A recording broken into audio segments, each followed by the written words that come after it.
Baseball guys, if you're 150, 160 pounds and you plan on playing summer ball this summer, let me break down in this video why that might not be the best idea for you developmentally. And while I do it, I'm gonna see if I can break this record on our standing vertical jump. So I know you're thinking just off of that, but everyone plays summer ball, right? Like I need to play summer ball to get better at baseball if I wanna play at the next level. And while yes, you do need to get better at baseball to play at the next level, playing every summer might not be the best idea for your development. So there's a few different ways we can know is if you're behind developmentally. We can look at your strength, your power, your explosive strength, your endurance, and your size. So one way you can determine if you need to play summer ball or if you need to work on your development is by looking at where you were last year, specifically your physical abilities. So your physical abilities would be things like your strength, your power, your explosive strength, your endurance, and your speed. So if those qualities haven't improved from last season, then you probably need to focus your time and your training economy on those physical qualities than playing summer ball. Another way you can think about it is think about it like this. If I take that 150-pound version of you and compare it to the 180-pound version of you, which one do you think is gonna steal more bags, hit more home runs, and have a higher on-base percentage? I think you know the answer to that.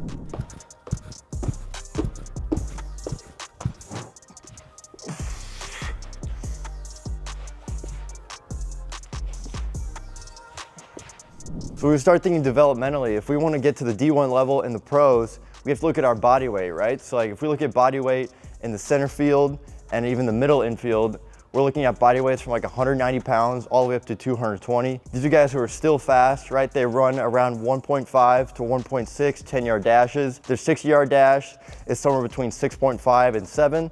So they're still fast, but they can still drive in runs on their own.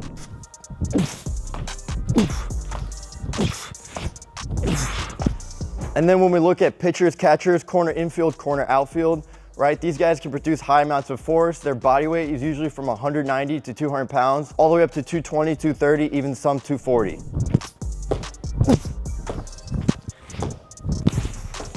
These higher body weight guys, right? They're usually running a 1.55 to 1.6 10-yard dash or a 7 to an 8 60-yard dash. And when we look at strength at the highest level, we're looking at a bench press 1 rep max that's between 1.3 to 1.5 times your body weight. For a squat, we're looking at a 1 rep max that's between 350 to 400 pounds.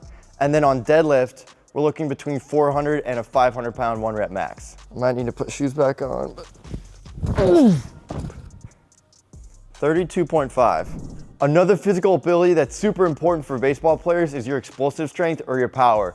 So we can look to things like your vertical jump, your broad jump, and your 10-yard dash time to determine how explosive of an athlete you are. So for those elite guys at the highest level, that D1 professional level, we're looking at a vertical jump between 28 and all the way up to 40 inches, a broad jump that's anywhere from 8.5 feet up to 10 feet or more, and then a 10-yard dash that's between 1.5 and 1.55. So that body weight, that strength, that explosive strength, all those numbers I just listed off, those are all high performers at the highest level. So you don't have to have those exact numbers, and that's gonna make or break if you're gonna make it to the league. But it's important that your numbers are around that general area so you know you're going in the right direction. It's also important to note that there's a lot of guys at the highest level that will not be able to hit those numbers, and that's totally normal. There are guys at the highest level who never have to touch the weight room, who are just naturally, genetically gifted to throw a baseball 95 miles an hour plus, hit a ball 500 feet. They were born that way, so they don't even have to touch the weight room.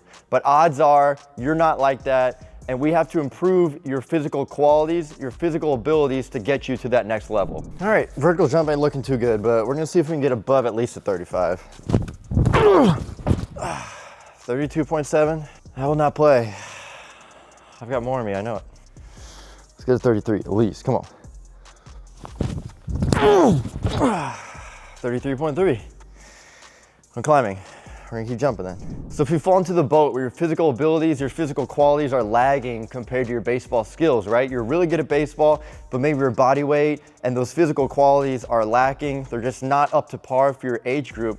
I highly recommend that you take the summer off from playing summer ball and focus on your development in the weight room while simultaneously working on your baseball skills like hitting, throwing, and defense. Every summer at OPP, we take a small amount of guys. This year's gonna be 64 guys for a 14-week period, and we put them through our weight room, our hitting development, and our throwing program so that when they come back next fall or their next season, they're a new player, they're a better player than they were before, and they're gonna get more looks from coaches at the next level. So just for a hypothetical, let's say for whatever reason you're able to avoid the weight room and your baseball skills are so good that you can avoid the weight room and you get to that next level. Well, what's gonna happen is that coaches are gonna expect you to be able to perform in the weight room. They're gonna expect you to be competent in the upper body pull, push, a carry, a hinge, and a squat. So if you're not able to perform these exercises correctly, you're gonna be put into this developmental group compared to the rest of your teammates who were able to train year-round in high school. Bottom line is you don't wanna be the guy with the lagging development in any capacity of the game,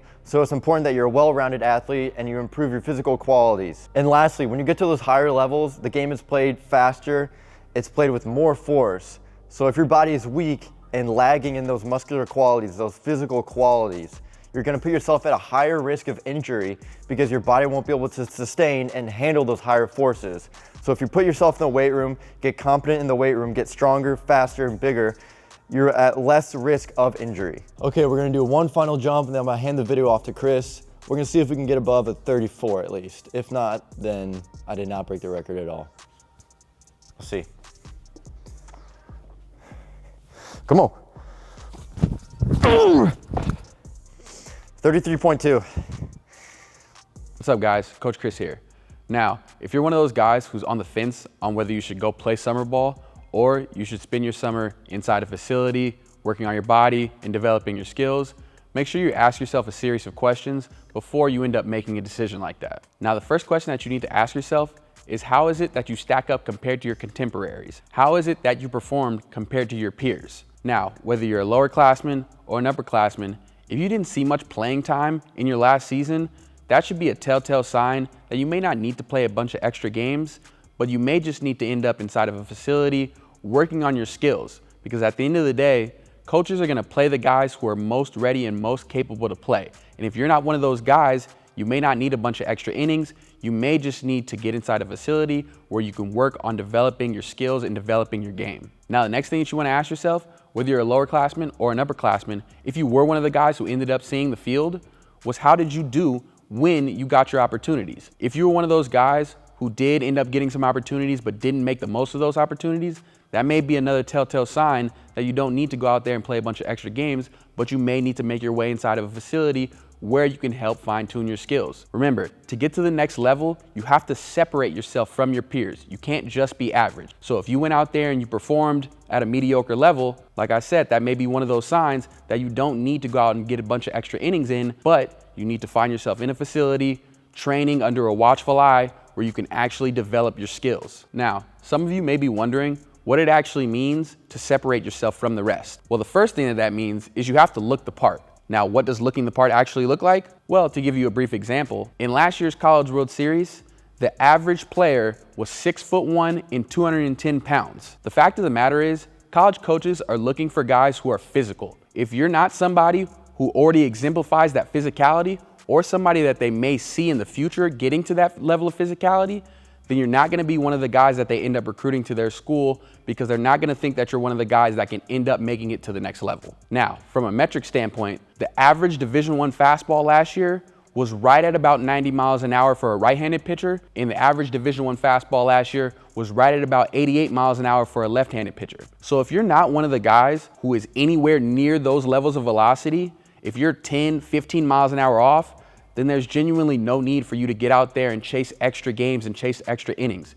You need to once again be in a facility and be under a watchful eye over somebody who can make sure that you are doing all of the things that are necessary to gain that extra velocity so you can get those looks and actually get yourself to the next level and find success once you get there. Another very important measurable in realizing if you're a guy who can go out and showcase yourself during summer ball, or if you're somebody who really needs to fine-tune your skills, is the fact that at the Division I level, the strike percentage is hovering around 60% plus, and it only goes up depending on the level that you're at. The fact of the matter is, if you're not a guy who funnels pitches into the strike zone, the last thing you need to be worried about is going out there and throwing more innings. You need to work on your skills, you need to work on your abilities, and the best place to do that is inside a controlled environment where you don't have to worry so much about failing, but you're working under a watchful eye who can actually give you the tutelage that's needed to help you with those command issues and help get you to that 60% threshold that's necessary to succeed at no matter what level that you're at. Now guys, it's important to remember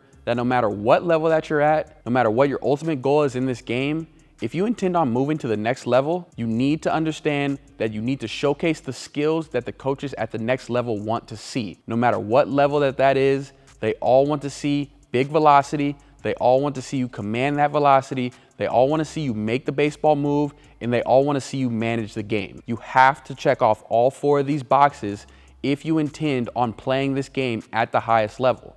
The reality of it is, if you're a lower classman in high school, you need to be trying to get yourself into that 80 to 85 mile an hour threshold to at least give yourself an opportunity for coaches to try and look at you. The fact of the matter is, if you're not throwing the baseball up to a certain velocity, then they're gonna check your name right off the list and move on to the next guy. Same thing goes for if you're an upperclassman in high school. If you can't get the baseball somewhere near the 90 mile an hour range, a coach is gonna check mark your name right off of a list, and they're gonna move on to the guy who does throw hard, because they're gonna view that guy as somebody that they can work with, help gain different off-speed pitches, different changeups, different breaking balls, and they would much rather work with that guy because they see a much higher ceiling in that guy. You need to make sure that you're working in a facility under a pitching coach who understands how to train velocity in a healthy way, because that's what's gonna help you get looks and help you get to the colleges that you wanna attend. Now, if you're a college arm, you need to really be trying to focus on getting to that 95 mile an hour threshold. That 95 mile an hour mark is starting to become not so uncommon like it was 10, 20 years ago. College arms are throwing 95 all across the country, and if you intend on getting to the next level and trying to play professional baseball, you need to be sitting somewhere at least near the 95 mile an hour range to give yourself the best opportunity for professional scouts to come out and look at you and want you on their team and a part of their organization. Now, let's say you're one of the elite ones.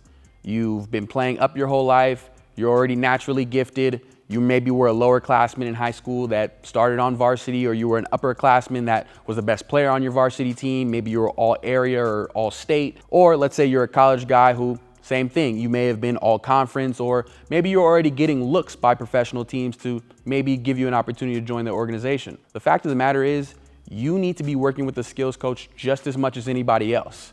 You're not just another guy who can go out there and just throw a bunch of extra innings without thinking that you need to continue to develop your abilities. Making sure that you're under the watchful eye of a coach who knows what he's doing, maybe gives you access to some elite equipment that you may not have anywhere else. Those are the types of things that you need to be focused on to ensure that you're not just staying static and being content with already having elite skills, but continuing to try and maximize your abilities on a day-to-day basis. Here at Optimal Power Performance, we have a 10-week summer program that's designed to check off every box that was mentioned today. Instead of going out and chasing a bunch of innings with the summer ball team, you'll come in here, get bigger and stronger in the weight room. We'll train velocity, pitch design, command. You'll get live at-bats in. We'll make sure that we cross every T and dot every I and ensure that we give you the best opportunity to go out there and showcase your skills and get to the next level. Make sure you guys like, share, comment, and subscribe.